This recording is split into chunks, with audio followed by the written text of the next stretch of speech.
Por exemplo, eu concordo com o Lula. Entendeu? Ó, que bom, olha! Quando o Lula fala que a Petrobras tinha que refinar petróleo... Concordo. Tem que refinar petróleo, pô. Eu acho um absurdo a política de preço da Petrobras esses últimos anos. Monarca, só não pode roubar como ele fez na... Claro. Não, não eu não confio que o Lula vai ser o cara pra fazer quando isso. Quando foi pra fazer as refinarias, roubaram tudo, por isso que as refinarias não existem no Brasil. É verdade, tem não é? isso. O discurso dele é bonito, é o que eu falo. Mas por que o Bolsonaro não fez as porra da refinaria, né? Alguns dos tantos erros que aconteceram, né? O problema é que, acho que 4 anos foi muito pouco, ele enfrentou uma pandemia no meio que isso paralisou. Enfrentou todo o sistema também, né? E teve todo o sistema, não acho que foi... E tem um outro problema. Eu entendo que o Bolsonaro ele ganhou uma eleição que ele não esperava ganhar.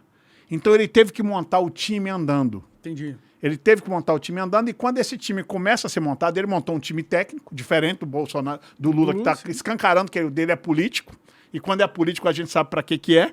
Tristemente, eu já estou assustado com a quantidade de espaços políticos e espero que as mesmas práticas de corrupção de outros momentos não voltem com a mesma intensidade, ou com nenhuma intensidade, porque nós estamos lá para fiscalizar e tem um grupo muito grande de oposição a este governo que, quando começar os pagamentos, tem uma tropa analisando tudo que é pagamento para ver onde vai a roubalheira. Isso reforçou muito na Câmara. É que na época, quando teve o Mensalão e o Petrolão, todo mundo sabia que estava acontecendo. Não era algo assim, meu Deus, foi uma surpresa quando estourou. Só que o nego deixava quieto, porque estava alimentando um sistema ali, né? Então, é verdade. Pode Hoje os podcasts não vão deixar isso acontecer, as redes sociais, espero que ajude pra caramba pra isso, Monarca vai abrir a boca e tantos outros que não tem... me prenderem, né? Não vão te prender. Eu tenho certeza que você vai continuar cumprindo seu belo papel, que é importante para a democracia. Tomara, porque já me baniram, né? Já tenho acompanhado. Já me censuraram, né? Você falou, inclusive, que a gente estava conversando antes, você falou que você era do PT e aí você se virou um conservador.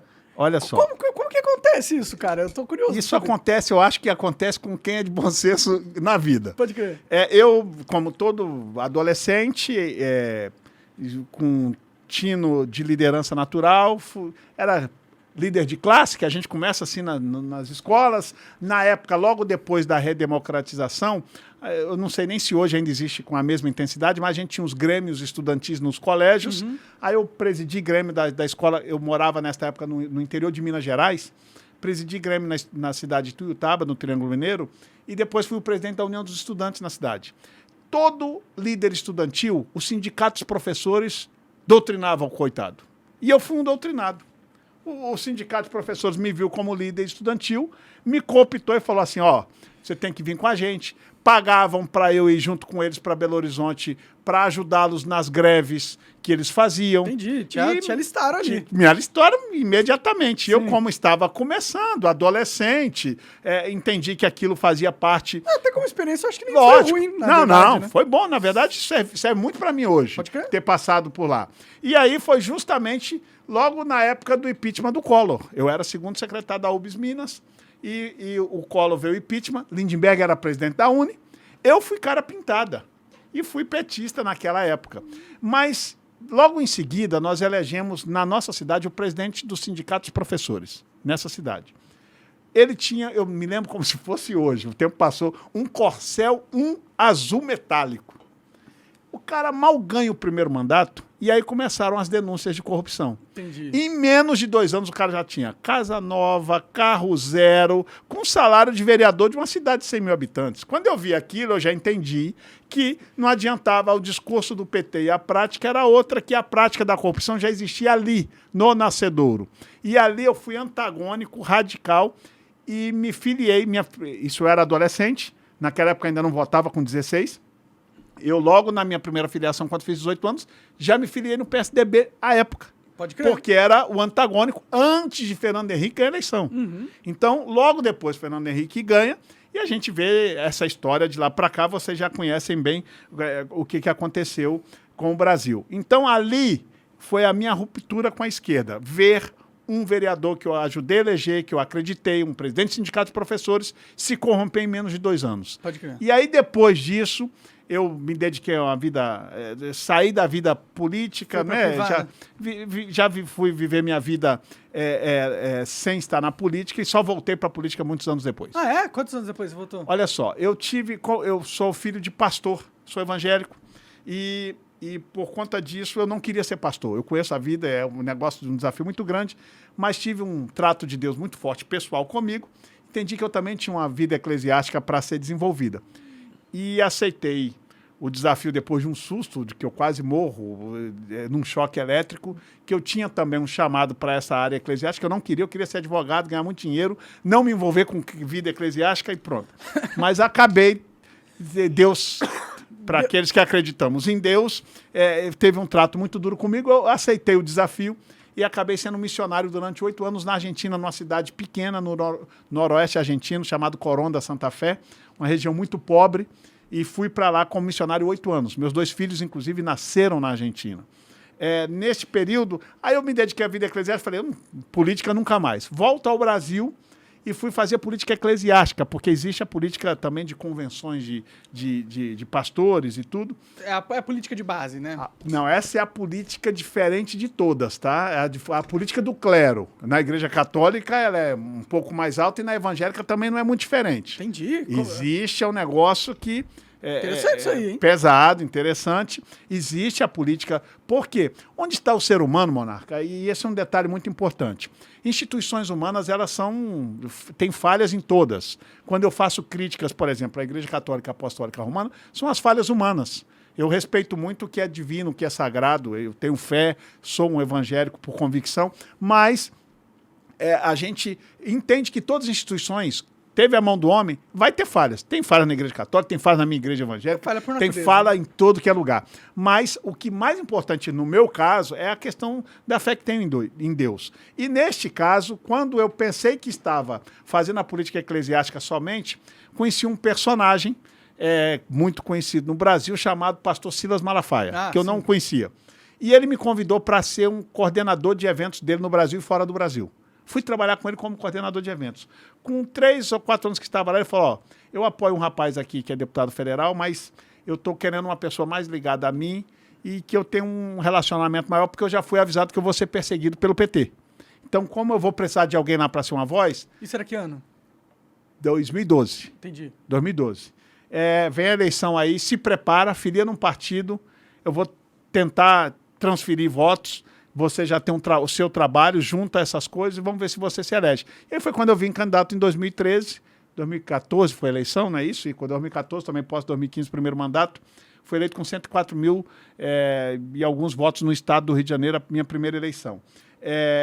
Eu não pensava em voltar para a política partidária, foi muito um desafio que ele me propôs e de lá para cá a gente vem crescendo, aprendendo. Já no terceiro mandato a gente pega um pouco mais de estatura e tenho essa oportunidade agora de compor a mesa diretora, que num colégio de 513 você ser um dos 7 que compõem a mesa, eu acho que é um diferencial bacana. Com certeza, você está numa posição de vantagem.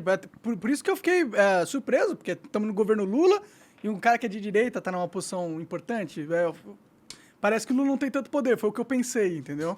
Então é interessante. E aí, por causa da corrupção, você acabou entrando na política e tá feliz de ter entrado? Assim, bom, ganhou 3 vezes, né? Isso aí é um feito hoje em dia. É um feito. A Câmara tem mudado muito, assim, né? Eu acho que essa questão toda que você acaba de dizer da tecnologia, eu quando cheguei na Câmara, eu conheci alguns colegas, tipo Harold de Oliveira, que foi senador, faleceu, do Rio, 10 mandatos. Simão Cecim, 10 mandatos, 2 do Rio, que eu estou dando exemplo. Tem um do Piauí, 12 mandatos. Uhum. Eu acho que a política brasileira daqui para frente, por conta de redes sociais, desse dinamismo diferente, isso vai acabar.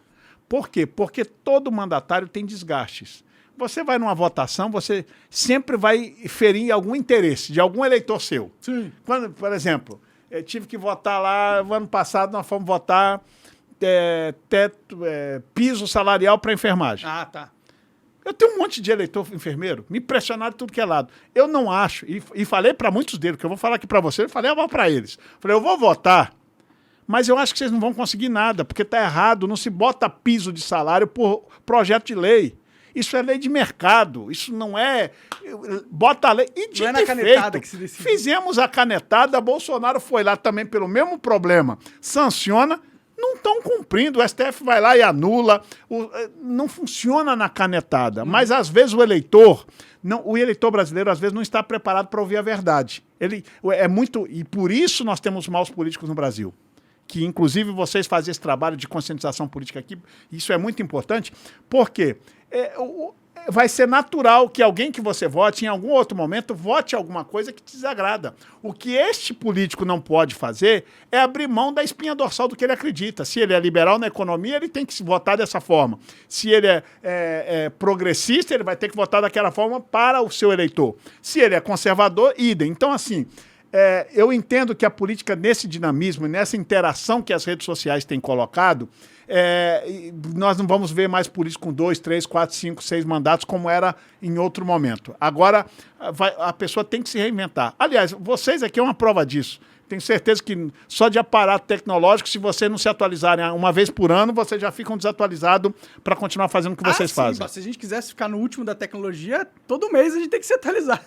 Esse é o desafio do mundo moderno. Sim. Quem na política não se reinventar, não dá para ficar no mesmo cargo muito tempo. Uhum. E eu estou no terceiro, acho que se tiver que cumprir mais a missão 1 ou 2, a gente já tem que se reinventar para uma outra disputa, um outro cargo, se é que a gente continua um pouco mais à frente. Você tem vontade de ir para o executivo, não? Não tenho muita vocação executiva, não. Para ser honesto, eu acho que o executivo hoje no Brasil, com as legislações que nós temos, o camarada acaba com o CPF dele em menos de 2 anos e sai com a vida dele. Quando ele acaba o mandato, ele fica mais 20 anos respondendo processo. Este é o problema do executivo. E aí é uma coisa que a gente tem que falar, a gente quer o combate à corrupção. Mas em nome do combate à corrupção, a gente no processo legislativo, a gente exagera em algumas coisas.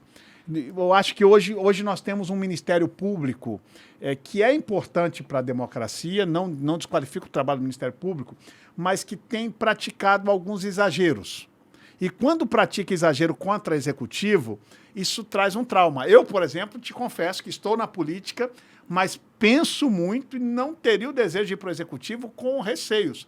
Porque o Ministério Público hoje te denuncia e você que vai ter que correr atrás, gastar com advogado, com se virar, e o judiciário brasileiro é lento, moroso, é caro. O advogado no Brasil... Aliás, você deve saber muito bem como é que... Infelizmente. Por experiência própria, o que você está vivendo, isso aí você já sabe bem. Ou seja, é caro o judiciário brasileiro, você gasta com advogado. Então, assim, não sei se vale a pena ir para um executivo, e isso é um problema, porque os bons, quando não querem ocupar esses espaços no executivo com medo de processo, acabam sendo ocupados pelos maus. Os maus não tem problema, roubam e tem dinheiro para pagar advogado. E eles não vão ser processados também. Não, e podem até ser processados, mas roubaram tanto que não tem problema para isso. Agora, o cara que entra para ser honesto, ele vai sair, vai ter a vida dele enrolada por 20 anos depois de estar no executivo.